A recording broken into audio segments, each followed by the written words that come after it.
We have a concern on the instructional division that we do not have a proportionate representation of students in all of the, what I would call gatekeeper courses, the honor level courses, the AP courses.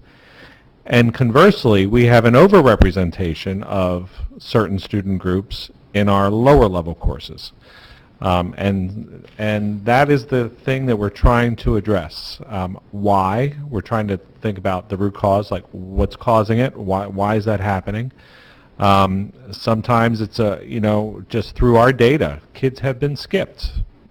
They may have met or very close to the standard, but they're not in. And so we're trying to be very analytical, figure out why, what's going on, and how can we help this. Because the only way to break this level of the cycle of poverty and keeping is to get them in the upper level, high quality courses that will lead to something. And so we're trying very hard to do that. Now, how we get there, if we had figured that out already, we would have figured it out. Right, and I completely agree with that concept.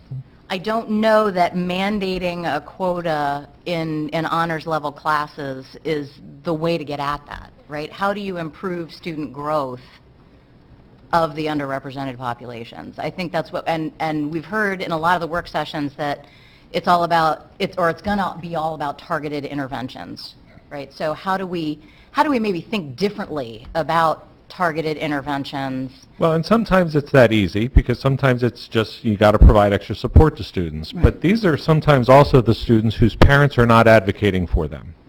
Right. We have kids in our programs, in our honors level programs, whose parents have advocated. They weren't going to get in, but they advocated to get in. And so, okay, they're in and they're doing fine.